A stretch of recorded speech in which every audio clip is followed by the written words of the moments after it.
आता पदार्थातील अवसरांचे विविध उपयोग जे आपण पदार्थाचे अवसर पाहिले बघा इथे काय ते पदार्थातील अवसरांचे विविध उपयोग म्हणजेच काय की एक पदार्थाचे जेव्हा दुसऱ्या पदार्थात रूपांतर होते तेव्हा आपण काय बोलतो अवसंतर बोलले जातं। आता त्याचे ऍक्च्युअल विविध उपयोग काय आहेत ते देखील आपण याच्या पाठामध्ये बघणार म्हणजे स्थायू द्रव वायूचे काय विविध आपल्याला उपयोग मिळतात ते त्याचा आपण उपयोग दैनंदिन जीवनात काय करतो ते आपण बघणार आहोत। आज आपला पहिला आहे बघा पॅरेफिन म्हणजेच काय वॅक्स आहे। वॅक्स म्हणजे काय जे मेन वितळतं ते आहे बघा वॅक्स म्हणजे काय मेन आहे ते वितळून मेणबत्त्या तयार केले जातात। जे पॅरेफिन नावाचं जे वॅक्स आहे जे मेन आहे ते वितळून त्याच्यापासून अशाच प्रकारच्या ज्या छोट्या मोठ्या आकाराच्या ज्या वेगवेगळ्या रंगाच्या ते काय तयार केले जातात मेणबत्त्या तयार केले जातात। मग त्याच्यामध्ये विविध एक डिझाईन आहे त्याच्यामध्ये शेप आहे वेगवेगळ्या फुलांच्या आकाराच्या अगर त्याचप्रमाणे बत्तीच्या आकाराच्या त्याचप्रमाणे मुलांनो ग्लासाच्या आकाराच्या अशा वेगवेगळ्या आकारामध्ये वेगवेगळ्या शेपमध्ये वेगवेगळ्या कलरमध्ये तुम्हाला मेणबत्त्या सहज आढळतात। याच्या मुलांना मेणबत्त्या देखील काही मुलं हे घरोघरी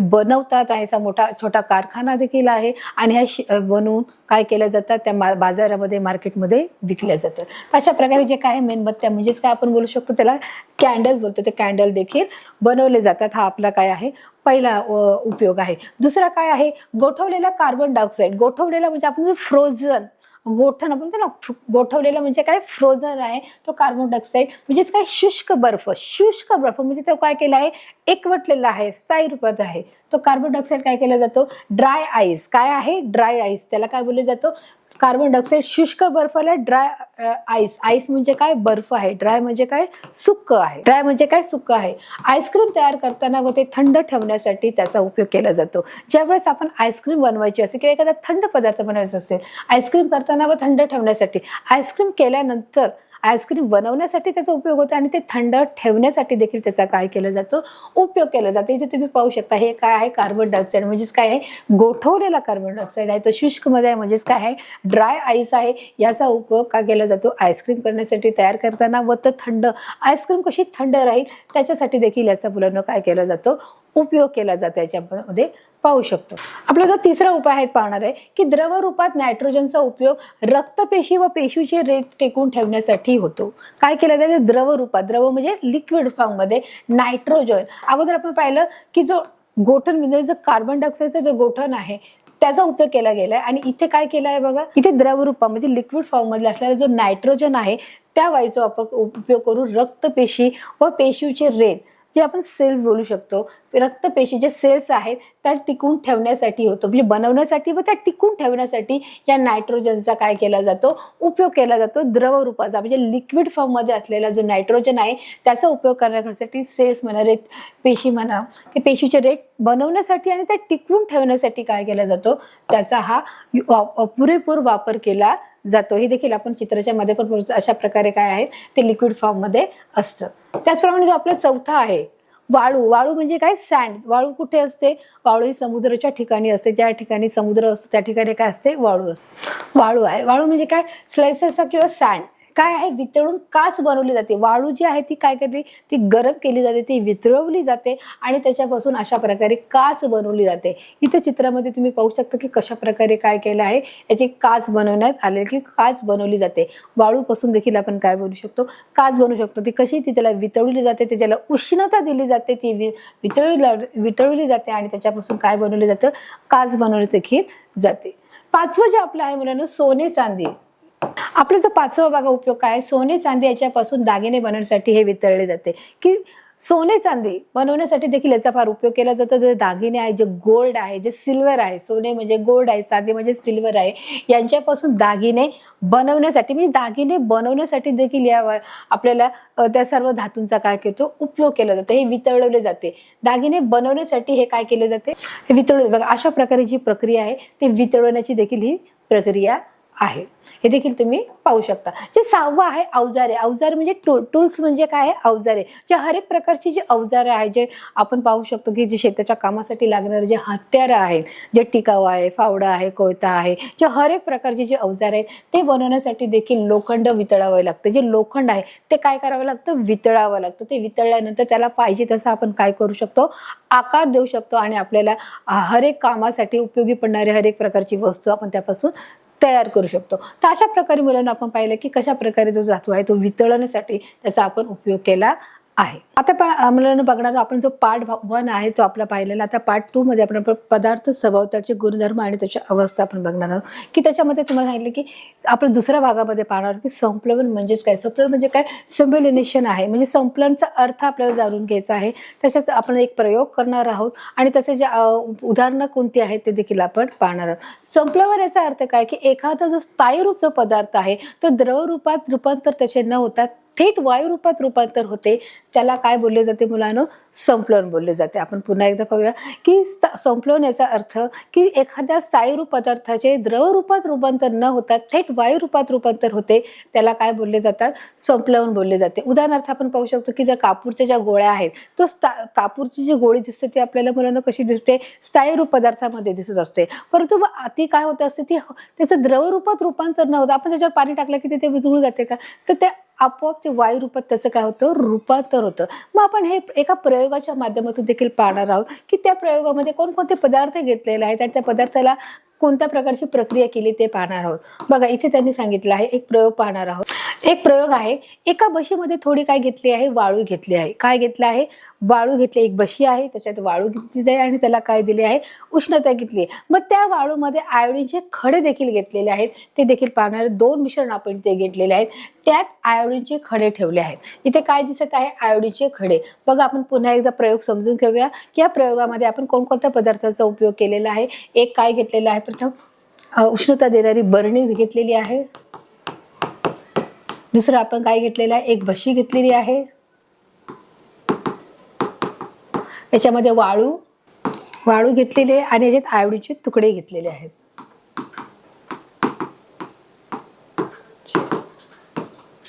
आणि याला काय केलेलं आहे, उष्णता दिलेली आहे, दिसत आहे इथे. अशा प्रकारे आपण 2 मिश्रणे घेतलेली आहेत. एक आपण वाळू घेतलेली आहे आणि आयोडीनचे खडे घेतलेले आहेत आणि त्याला उष्णता दिली गेली आहे. मग आता उष्णता दिली गेली आहे, आयोडीन त्याच्यामध्ये टाकलं आहे, आयोडीनचे खडे टाकले आहे, तर तो पदार्थ जर आपण एखाद्या पदार्थाला उष्णता दिली तर तो द्रव रूपात त्याचं रूपांतर होतं. जसं आपण आता बर्फ घेतला, त्या बर्फाचे तुकडे आपण एका बाउलमध्ये टाकले आणि आपण ते गरम करायला ठेवले, तर साहजिकच आहे स्थायी रूप पदार्थाचं काय होणार आहे, द्रव रूप पदार्थात रूपांतर होणार आहे. म्हणजे जे बर्फ आहे तो बर्फ वितळला जाणार आहे, त्याचं रूपांतरित होणार आहे आणि तो द्रव पदार्थामध्ये रूपांतर मिळणार आहे आपल्याला. पण इथे आपल्याला असं दिसत नाही मुलांनो. इथे काय दिसत आहे, इथे आपण जो प्रयोग केला त्या प्रयोगामध्ये आपण काय घेतलं आहे, आपण वाळू घेतली आहे, आयोडीनचे खडे घेतले आहेत आणि त्याला खालून उष्णता दिली आहे. बघा ते दिसत आहे, अशा प्रकारची इथे उष्णता दिली आहे.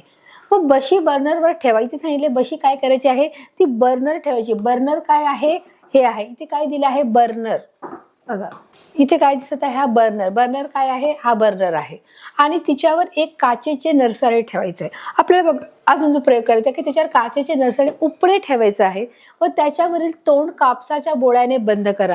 त्याच्यावरील तोंड कापसाच्या बोळ्याने बंद करा. जे एक नरसाळ आहे की जे नरसाळे बघा मुलांनो 2 प्रकारचे असते. एक प्लॅस्टिकचं देखील आहे, 3 प्रकारचे, एक पत्र्याचं देखील आहे आणि एक काचेचं देखील आहे. इथे बघा त्यांनी काय सांगितलंय की तुम्ही हे जे सर्व पदार्थ मिश्रण घ्यायचं आहे, त्या बशीत टाकायचं आहे, वाळू घ्यायची आहे, आळूचे तुकडे घ्यायचे आहेत, एक बाउलमध्ये टाकायचं आहे, एक काय घ्यायचे आहे, उष्णता देणारी बरणी घ्यायची आहे आणि त्याला उष्णता द्यायची आहे. आणि पुढे काय करायचं आहे बघा, एक नरसाळ घ्यायला सांगितलं आहे, ते उपडं ठेवायला सांगितलं आहे. बघा इथे काय सांगितलंय त्यांनी की उपडे ठेवायचं आहे व काचेचे नरसाळे. हे काचेचं नरसाळ आहे, हे नाही पत्र्याचं आहे, नाही हे प्लास्टिकचं आहे. प्लास्टिकचा वापर आपण कशाला करतो, जेव्हा आपण रॉकेल ओततो तेव्हा आपण त्या नरसाळाचा वापर करतो. त्याचप्रमाणे आपण पाहू शकतो जेव्हा एखाद्या किराणा मालाच्या दुकानामध्ये जे पत्र्याचं जे नरसाळ असतं त्याचा वापर केला जातो. परंतु प्रयोगशाळेमध्ये जर त्याचा वापर करत असताना आपल्याला काचेचेच नरसाळ्याचा वापर करावा लागतो, जेणेकरून हर एक ज्या पदार्थावर जी प्रक्रिया केली जाते ती प्रक्रिया ट्रान्सपरन्सी असलं पाहिजे, ती पारदर्शकता असली पाहिजे. हर एक जे छोटे छोटे गुणवैशिष्ट्ये किंवा निघणारा जो निष्कर्ष आहे तो दिसण्याकरता आपल्याला प्रयोगशाळेमध्ये काचेच्या नरसाळ्याचाच वापर करणं गरजेचं आहे. आणि म्हणून त्यांनी लिहिले की काचेचे नरसाळे उपडे ठेवा. त्यांनी उपडे ठेवलेले आहेत व वरील तोंड कापसाच्या बोळ्याने बंद करा. हे जे आहे वरील तोंड आहे ते कशाने करायचे, कॉटनने म्हणजेच कापसाच्या तोंडाने काय करायचं आहे, हे आपल्याला बंद करून घ्यायचं आहे. तर अशा प्रकारे बघा हा प्रयोग करायचा आहे की आणि मग तुम्हाला इथे काय दिसत आहे ते निरीक्षण पण देखील तुम्हाला. जर आपण त्याला उष्णता देत आहोत, त्या बशीला उष्णता देतो, त्याला आपण झाकून घेत आहोत. इथे कापसाने काय केलं आहे, बंद केलेलं तुम्हाला दिसत आहे. हा काय आहे, कापूस आहे, इथे काय दिसत आहे? कापूस. आयोडीनला काही वेळ उष्णता द्या आणि मग नंतर त्याला उष्णता द्यायची आहे. हे दोन्ही मिश्रण आयोडीनचे जे खडे आहेत त्याला आणि वाळूला याला उष्णता द्यायची आहे. मग निरीक्षण काय दिसत आहे बघा, इथे काय होत आहे? उष्णता मिळाल्यावर बघा इथे काय सांगितले, उष्णता मिळाल्यावर आयोडीनचे स्थायीरूप खडे वितळत नाही. आयोडीनचे जे खडे आहेत, स्थायीरूपचे खडे, ते वितळत नाहीत, त्याचे थेट वायू रूपात रूपांतर होते. बघा वायू रूपामध्ये त्याचं काय होतं? रूपांतर.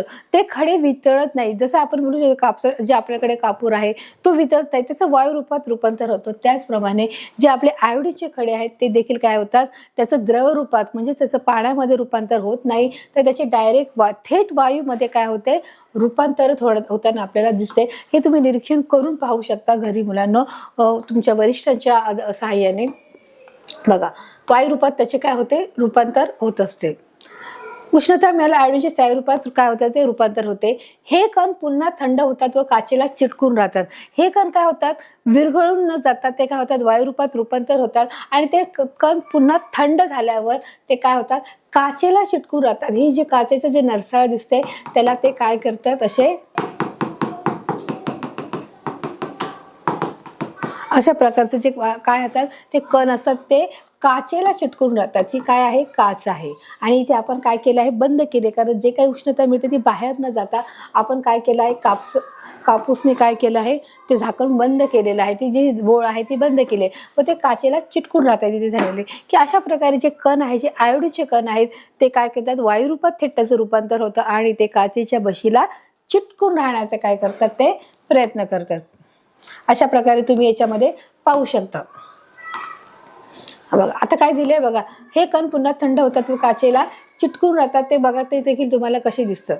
स्थायीरूप पदार्थाचे द्रव न होता, आता तुम्हाला इथे व्याख्या दिलेली आहे की संप्लवन म्हणजे काय, की त्याने समजवण्याच्या आधी किंवा ती व्याख्या किंवा ती डेफिनेशन सांगण्याच्या आधी तुम्हाला त्यांनी सांगितलंय की कशा प्रकारे आधी प्रयोग करून तुम्हाला दाखवला आहे की जेणेकरून तुम्हाला अधिक नीट व्यवस्थित समजण्यासाठी. आता त्यांनी बघा इथे व्याख्या दिलेली आहे. काय व्याख्या दिलेली आहे? अशा प्रकारचे कण राहतात. स्थायीरूप पदार्थाचे द्रव न होतात, म्हणजे एखादा स्थायीरूप जो पदार्थ आहे तो आपण घेतला, त्याला उष्णता दिली, त्याचा द्रव म्हणजे पाण्यात रूपांतर न होता थेट काय होते? वायू रूपात रूपांतर होते. काय होते? वायू रूपात अवस्थेत रूपांतर होणे या अवस्थेला काय बोलले जातात? अवस्थेला संप्लवन असे बोलले जाते. म्हणजे एखाद्या स्थायीरूप पदार्थाचे त्या पदार्थाला उष्णता दिली असता त्याचे द्रव रूपात रूपांतर न होता थेट वायू रूपात रूपांतर होते, म्हणजे किंवा त्या अवस्थेत जरा बदल होतो, म्हणजे त्याला काय बोलले जाते? संप्लवन बोलले जाते. ही व्याख्या तुम्हाला मुलांनो परीक्षेला विचारली जाते, ही देखील तुम्हाला लक्षात ठेवायची आहे. तर अशा प्रकारे हा प्रयोगाद्वारे आपण संप्लवन म्हणजे काय याचा आपण नीट अभ्यास केलेला आहे.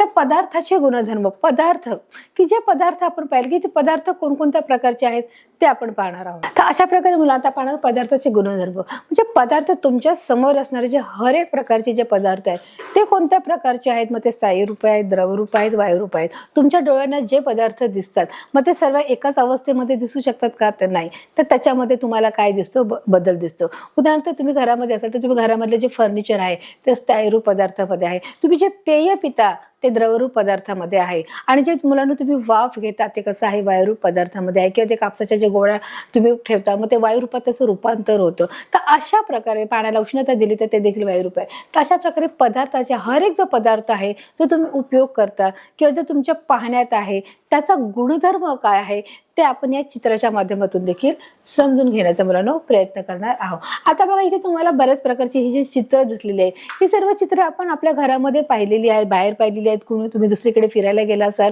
दुसऱ्याच्या घरी पाहिलेली आहेत आणि ही आपली चित्र आहेत आपल्या परिचयाची आहेत. परिचयाची आहेत म्हणजे की आपण त्याला जास्त ओळखतो की अपरिचित वाटतात का? तर नाही, ते ही सर्व परिचित आहेत. बघा इथे काय दिसत आहे तुम्हाला की एक लाकडाचा ठोकळा दिसत आहे. हा कडक कठीणपणा आहे, त्याच्यामध्ये हे काय लाकडाचा जो ठोकळा आहे याच्यामध्ये काय आहे? गोल चकती आहे. त्याचप्रमाणे हे देखील काय आहे मुलांना? जे भिंत आहे, जे आपली जी घराला भिंत लावली जाते जी सिमेंट रेतीची सिमेंटची किंवा विटांची जी आहे ती विटा आहेत. त्याचप्रमाणे ह्या देखील एक गोलाकार आकाराप्रमाणे मुलांना जी फरशी असू शकते. त्याचप्रमाणे ही बरणी आहे जी संगम रबरची आहे, त्याच्यामध्ये देखील आपण विविध पदार्थ ठेवण्यासाठी केला जातो. म्हणजे ह्या ज्या सगळ्या गोष्टी दिसतात त्या सर्व गोष्टी कशा आहेत, स्थायीरूपमध्ये तुम्हाला आढळून येतात. म्हणजे तुम्हाला की त्याच्यामध्ये स्थायी म्हणजे घट्टपणा आहे, त्याच्यामध्ये काय आहे मुलांनो, एक जाडसरपणा आहे, त्याचा आकार वेगळा आहे, त्याचा रंग वेगळा आहे, त्याचा म्हणजे शेप सगळा वेगळा आहे. त्याच्यामुळे हे सगळे पदार्थ कसे आहेत, स्थायीरूप पदार्थ आहे. सर्व स्थायी पदार्थाचे निरीक्षण केलं, तुम्हाला सर्व स्थायीरूप पदार्थाचं काय करायचं आहे मुलांनो, निरीक्षण केलं, त्याच्यातील विविध गुणधर्म लक्षात येतात की हर एक जो पदार्थ आहे त्याच्यामध्ये काय आहेत, विविध प्रकारचे हे गुणधर्म आहेत. हर एक पदार्थ बघा, आता तुम्ही जर एखादे लाकूड घेतलं, लाकूड तुम्ही हातात घेतलं आणि त्याला खाली आपटलं तरी ते काय होणार नाही, फुटणार नाही. म्हणजे हा तर काय लाकडाचा जाडसरपणा आहे, कठीणपणा आहे. त्याच्या कठीणपणामुळे तुम्ही त्याला कसंही तुम्ही हँडल केलं किंवा कसंही तुम्ही त्याला हाताळलं तरी तो काय होणार नाही, तो फुटणार नाही. पण तीच एखादी वस्तू तुम्ही काचेची वस्तू घेतली किंवा एखाद्या काचेचा कप किंवा ग्लास घेतला, ती जर तुम्ही हाताळली, जर केअरफुली तुम्ही नाही हँडल केली, ती एखाद्या हातातून चुकून पडली तर ते काय होऊ शकते, लगेच फुटू शकते. म्हणजे हर एक जो पदार्थ आहे त्याचे गुणधर्म कसे आहेत, वेगळे आहेत. कोणत्याही पदार्थाचे जे सर्व पदार्थ आपले पाहतो किंवा जे हाताळतो ते सर्व पदार्थाचे गुणधर्म हे एकसारखे नाही, त्याच्यामध्ये विविधता आढळते, विभिन्नता आढळते. आणि अशा म्हणून त्यांनी सांगितलं की विविध गुणधर्म लक्षात येतात. हर एक जो पदार्थ आपल्याला दिसतो आहे तो विविध आहे. मग आपल्या घरात असणारे सर्व पदार्थ लाकडी आहेत का, नाही. तर आपल्या घरात असणारे सर्व पदार्थ काचेचे आहेत का, तर नाही. तर आपल्या घरात असणारे सर्व पदार्थ हे तांब्याचे आहेत का, पत्र्याचे आहेत का, धातूचे आहेत, एकाच धातूचे आहेत का, तांब, पितळ, लोखंड एकाच आहेत का, तर नाही. तर त्याचे धातू वेगळा आहे, त्याचे गुणधर्म वेगळा आहे, त्याचा आकार वेगळा आहे, त्याचा रंग आणि त्याचा शेप देखील कसा आहे, वेगळा आहे. तर अशा प्रकारे विविध पदार्थ जे आहेत त्या पदार्थाचे आपल्याला निरीक्षण करायला सांगितलं की तुम्ही तो पदार्थाचं निरीक्षण करा की तुमच्या घरामध्ये देखील असणारे हर एक प्रकारचे जे पदार्थ आहेत त्याचं तुम्ही निरीक्षण करणं गरजेचं आहे की ते कोणत्या प्रकारचे आहेत, त्याचा आवाज कसा येतो, त्याचा रंग कसा आहे, त्याचा आकार कसा येतो, खाली पडल्यावर त्याचा आवाज कसा येतो. प्रत्येक आवाजामध्ये देखील मुलांना काय आहे, भिन्नता आहे. हर एक प्रकारचे धातू तुम्ही वेगवेगळ्या प्रकारचा धातू घ्या, लोखंड, स्टील म्हणा, तांब म्हणा, पितळ म्हणा, ग्लास घ्या आणि तो खाली आपटा. त्याचा प्रत्येकाचा जो आवाज आहे, तो नादमय जो आवाज येतो तो देखील कसा असणार आहे, वेगळा आहे. प्रत्येक भांड्याचा देखील तो आकार आहे तो वेगळा आहे, त्याचा मुलांना जो शेप आहे तो देखील काय आहे, वेगळा आहे. तर अशा प्रकारे बघा इथे तुम्हाला इथे भिंत दिसत आहे, इथे तुम्हाला बरणी दिसत आहे, इकडे लाकडाचा ठोकळा दिसत आहे, इथे गोल चकती दिसत आहे. तर अशा प्रकारे याच्यामध्ये काय आहे, भिन्नता आपल्याला या पदार्थांमध्ये दिसत आहे, त्याचे गुणधर्म देखील आपल्याला लक्षात घेणं गरजेचे आहे. बघा उदाहरणार्थ आता इथे त्यांनी बघा स्पष्ट केलेलं आहे. उदाहरणार्थ पारदर्शकता म्हणजे काय मुलांनो, की ट्रान्सपरन्सी. म्हणजे जसं आपण एखाद्या काचेतून आपण काय करू शकतो, एखादी काचमध्ये असेल, ग्लास असेल आणि आपण त्या ग्लासेतून आरपार पाहू शकतो. एखाद्या मोठी ग्लास असेल, एखादा काचेचा जर दरवाजा असेल, त्या काचेच्या दरवाजातून आपण जर समोरून पाहिलं तर समोरची व्यक्ती आपल्याला काय करते, दिसू शकते. म्हणजे त्याला काय म्हणतात, पारदर्शकता बोलतात, की आपण सहजपणे पाहू शकतो समोरच्या व्यक्तीला. एका दरवाजा जरी असला समोर तरी त्या दरवाजातून काचेच्या द्वारे काच काय करते, हा गुणधर्म आहे त्याचा, तो पारदर्शक आहे. जे काय आहे ते समोरची गोष्ट आपल्याला दिसत असते. कठीणपणा, जसा हा काय आहे, कठीणपणा आहे, की याच्यामधून आपण पाहू शकतो का, तर नाही. जर लाकडी दरवाजा असेल तोच आपण पाहू शकतो का, तर ते आपण पाहू शकत नाही. म्हणजे ह्याच्यामध्ये काय आहे, हा एक काच आहे, तर काच कशी आहे, पारदर्शक आहे. पण कठीणपणा म्हणजे काय, लाकूड काय आहे, कठीण आहे. जडपणा, की एखादी हेवी, की एखादी आपण लोखंडाची वस्तू उचलली तर ती कशी आहे, हेवी आहे. ठराविक रंग, की प्रत्येक गोष्टीचा काय आहे, ठराविक रंग आहे. की कोणताही तुम्ही धातू घ्या, तुम्ही बघा तांब घ्या, पितळ घ्या, लोह घ्या, अल्युमिनियम घ्या, प्रत्येकाचा एक वेगळा काय आहे, रंग आहे. सोनं घ्या, चांदी घ्या, सोन्याचा रंग पिवळा आहे, चांदीचा रंग कसा आहे मुलांनो, व्हाईट आहे, सफेद आहे. त्याचप्रमाणे मुलांनो अल्युमिनियम आहे, तांब्याचा रंग कसा आहे, लालसर आहे, पितळाचा रंग पिवळा आहे. तर हर एक प्रकारचा जो रंग आहे त्याचा ठराविक काय असतो, प्रत्येकाचा एक रंग असतो. याच्यापासून निघणारा आवाज, पाण्यामध्ये विरघळणारे इत्यादी, म्हणजे त्या सर्व धातूपासून निघणारा जो आवाज आहे, जे सर्व धातू आपण मी बोलले मुलांना, सोनं आहे, चांदी आहे, तांबा आहे, पितळ आहे, लोखंड आहे, ॲल्युमिनियम आहे, या सर्वांचा एक ठराविक काय आहे, आवाज देखील आहे. आणि तो काय किती प्रकारे किती प्रमाणात तो पाण्यामध्ये देखील विरघळतो, याचं देखील आपल्याला काय करायचं आहे, निरीक्षण करायचं आहे. बघा इथे तुम्हाला दिसत आहे, हे काय आहे मुलांना, ही काच आहे. अशा प्रकारची जी मोठ्या प्रमाणात जी काच असते त्याला आपल्याला पाहिजे त्या आकारामध्ये त्याला कट करून दरवाजा म्हणा, खिडकी म्हणा, डोर म्हणा, याच्यामध्ये आपण काय करू शकतो, त्याच्यामध्ये आपण आकार देऊ शकतो. अशा प्रकारची जाडसर काच आहे, पण ती पारदर्शक आहे. बघा अशा प्रकारे काय कठीणपणा, जो हा काय आहे दगड आहे, दगड काय आहे कठीण आहे, बरोबर आहे. दगडामध्ये काय आहे कठीणपणाचा स्वभाव आहे किंवा गुणधर्म आहे त्या कठीणपणाचा. जडपणा, आता एखादी बॉटल आपण भरून घेतली मग ती काय राहते जड जाते. एखादं गव्हाचं ज्वारीचं जे पोतं आहे ते कसं आहे जड असतं, बरोबर आहे. इथे पाण्याची जी बॉटल भरली आहे म्हणजे ती कशी आहे जडपणा आहे. इथे देखील बघा तुम्ही पाहू शकता कशा प्रकारे जडपणा आहे. पदार्थाचे लहान काय आहे बघा, आता इथे त्यांनी उदाहरण दिलेलं आहे खडू, वीट, तुरटी. आता हे बघा उदाहरणं पाहू शकता आपण. खडू हा काय आहे, जो खडू, आता अजून आपण गुणधर्म पाहणार आहोत, चित्राच्या माध्यमातून पाहणार आहोत की खडू काय आहे. खडू आहे की त्याचे रंग आणि निरीक्षण करा. वीट आहे, तुरटी आहे, काच आहे, राजगिरीची वडी आहे. अशा पदार्थाचे लहान लहान तुकड्यात किंवा कणात रूपांतर होत असते. की ह्या ज्या सर्व वस्तू आपण घेतल्या, खडू आहे, वीट आहे, काच आहे, तुरटी आहे, राजगिरीचा लाडू आहे, तर अशा सर्व पदार्थाचे आपण बारीक बारीक कणामध्ये किंवा तुकड्यामध्ये काय करू शकतो, आपण रूपांतर करू शकतो. बघा तुम्ही दिसू शकता, जर आपण खडूला आपण काय केलं स्मॅश केलं किंवा तो फोडला तर त्याच्या बारीक बारीक कणामध्ये देखील रूपांतर होते. जेव्हा खडू आपण लिहितो तेव्हा लिहिताना देखील आपण काय होतो, जे छोटे छोटे कण हे आपल्याला डोळ्यासमोरून ते निघून जातात.